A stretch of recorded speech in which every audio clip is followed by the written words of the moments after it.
Ayan, magandang tanghali sa inyong lahat. Balikan natin yung ating cab. Ayan, oh.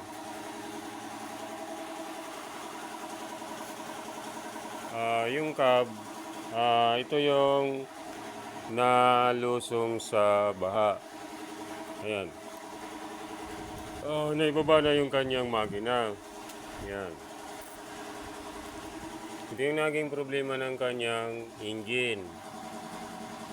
Nasira yung kanyang main bearing. Ito yung main bearing. Kumapit siya sa main journal.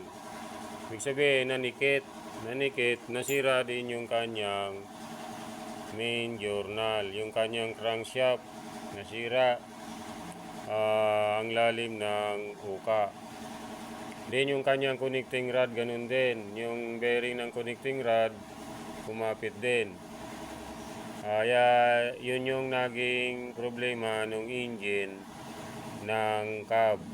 Kaya ang gagawin natin, magpapalit tayo ng crankshaft or sigunyal. Magpapalit tayo kasi na-over yung kanyang sigunyal, nasunog yung kanyang journal, saka lumalim. Hindi na rin po pwede. Kaya ang gagawin natin, magpapalit tayo ng crankshaft, then magpapalit tayo ng Conrad bearing, then main bearing. Bibili tayo ng overhauling gasket. Then yung mabibiling crankshaft, kung mayroon, isi-setting pa natin yon. Itatama natin yon sa clearance, sa block, saka yung sa Conrad bearing, para maganda naman yung ikot ng makina. Then magpapalit na rin tayo ng valve seal sa engine. Ang valve seal, papalitan natin siya, then ilalaping na lang natin yung kanyang head. Kasi yung head niya medyo may singaw na rin, singaw na din yung valvula, ilalaping natin. Kaya magpapalit tayo ng valve seal.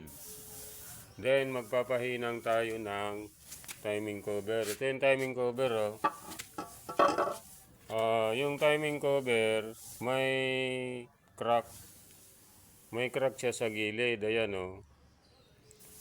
Ito, nagkaroon siya ng crack. Di ko alam kung bakit siya nagkaroon ng crack. Ang crack niya, lumang-luma na.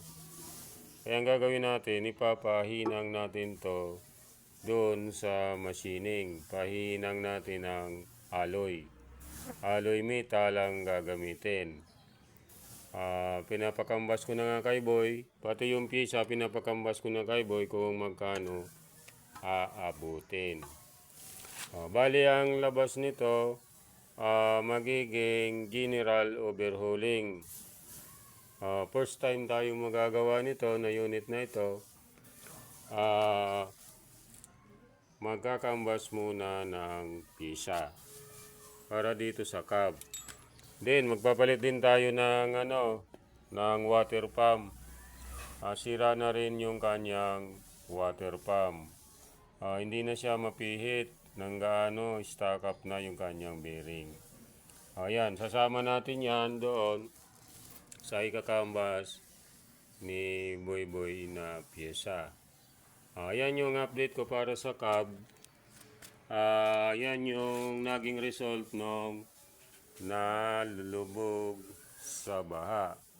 Ayan, ulit, si Doym. Maraming salamat. Bye-bye.